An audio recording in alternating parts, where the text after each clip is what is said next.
ರಾಜ್ಯ ಕಾಂಗ್ರೆಸ್ನಲ್ಲಿ ಕಳೆದ 2.5 ತಿಂಗಳಿಂದ ನಡೀತಾ ಇರತಕ್ಕಂಥ ಸಿಎಂ ಕುರ್ಚಿ ಕದನ ಇದು ತಾತ್ಕಾಲಿಕವಾಗಿ ಹೈಕಮಾಂಡ್ ಈಗ ಬ್ರೇಕ್ ಹಾಕಿದೆಯಾ ಅಂತಕ್ಕಂಥ ಪ್ರಶ್ನೆ.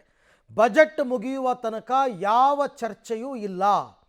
ಬಜೆಟ್ ಮುಗಿದ ನಂತರ ಈ ವಿಚಾರವನ್ನು ಯೋಚನೆ ಮಾಡೋಣ ಅಂತಕ್ಕಂಥ ಲೆಕ್ಕಾಚಾರಕ್ಕೆ ಹೈಕಮಾಂಡ್ ಬಂದ ಹಾಗೆ ಕಾಣಿಸ್ತಾ ಇದೆ.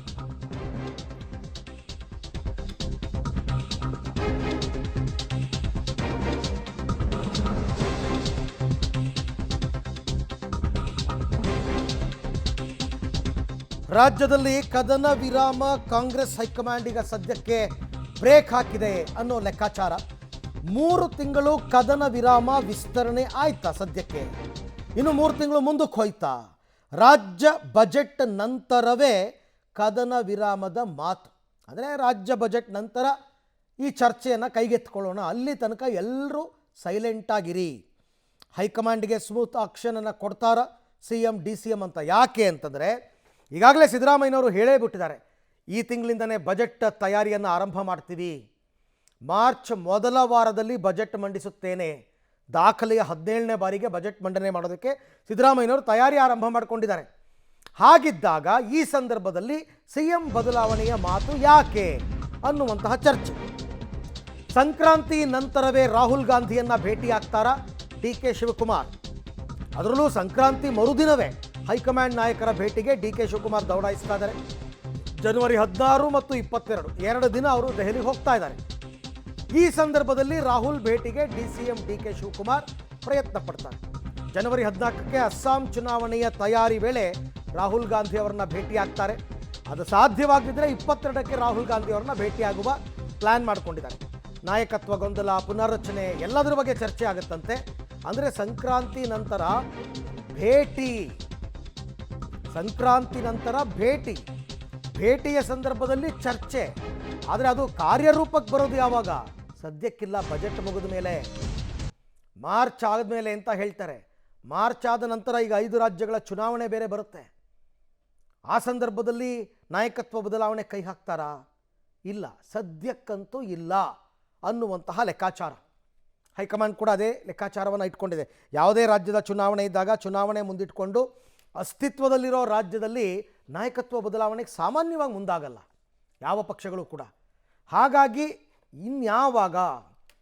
ಅಲ್ಲಿಗೆ ಹೆಚ್ಚು ಕಡಿಮೆ ಸಿದ್ದರಾಮಯ್ಯನವರು 3 ವರ್ಷದ ಅವಧಿಯನ್ನು ಪೂರ್ಣಗೊಳಿಸಿರ್ತಾರೆ ಹೆಚ್ಚು ಕಡಿಮೆ ಅಲ್ಲಿ ತನಕ. ಇನ್ನು ಉಳಿದ 2 ವರ್ಷಕ್ಕೆ ಈಗ ನಾಯಕತ್ವ ಬದಲಾವಣೆಯ ಕ್ಲೇಮನ್ನು DK ಶಿವಕುಮಾರ್ ಮಾಡ್ತಾರಾ?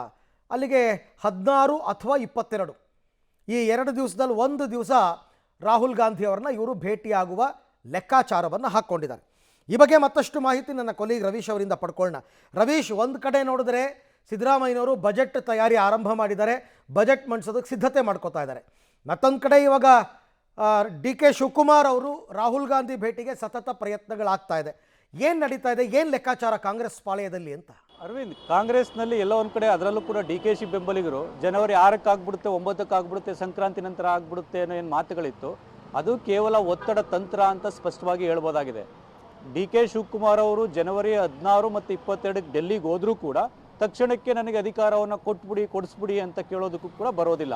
ಹಾಗಾಗಿ ಎಲ್ಲೋ ಒಂದು ಕಡೆ 3 ತಿಂಗಳ ಕಾಲ ಮತ್ತಷ್ಟು ಈ ಒಂದು ಕದನ ವಿರಾಮವನ್ನು ವಿಸ್ತರಣೆ ಮಾಡುವಂಥ ಸಾಧ್ಯತೆ ಇರುತ್ತೆ. ಬಜೆಟ್ ದಾಖಲೆಯೂ ಕೂಡ ಮಾಡಿಕೊಳ್ಳಿ ಅವರು.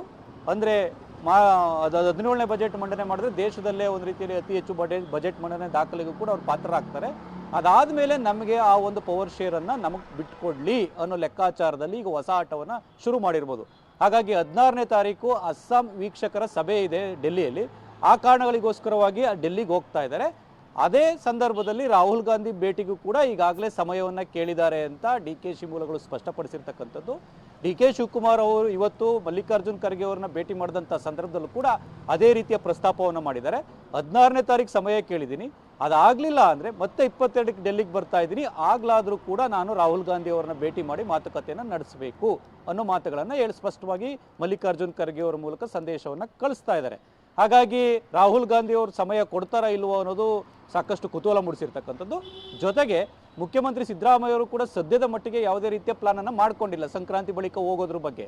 ಆದರೆ ಎಲ್ಲೋ ಒಂದು ಕಡೆ DKಶಿ ಹೋದ ತಕ್ಷಣ CM ಸಿದ್ದರಾಮಯ್ಯ ಅವರನ್ನು ಕೂಡ ಕರೆಸುವಂಥ ಸಾಧ್ಯತೆಗಳು ಕೂಡ ಹೆಚ್ಚಳ ಆಗಿದೆ. ಅದಕ್ಕೆ ಮಲ್ಲಿಕಾರ್ಜುನ್ ಖರ್ಗೆ ಅವರು ಯಾವುದನ್ನು ಕೂಡ ತಳ್ಳಿ ಹಾಕಿಲ್ಲ.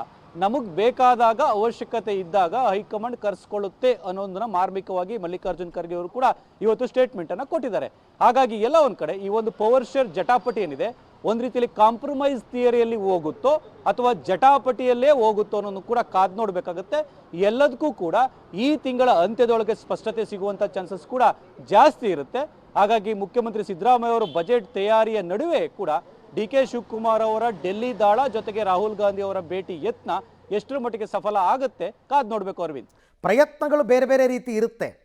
ಈಗ ಇವತ್ತು ಭೇಟಿ ಆದರು ಅಂತಂದರೆ ಇವತ್ತಿಂದನೇ ಬದಲಾವಣೆ ಅಂತ ಅರ್ಥ ಅಲ್ಲ. ಬದಲಾವಣೆ ವಿಚಾರವಾಗಿ ಹೈಕಮಾಂಡ್ ಮನಸ್ಥಿತಿ ಏನು ಅದನ್ನು ಅರ್ಥ ಮಾಡ್ಕೋಬೇಕಲ್ಲ. ಬದಲಾವಣೆಗೆ ಮುಕ್ತರಾಗಿದ್ದಾರಾ ಇಲ್ವಾ ಅಂತಕ್ಕಂಥದ್ದು ಗೊತ್ತಾಗಬೇಕಲ್ಲ.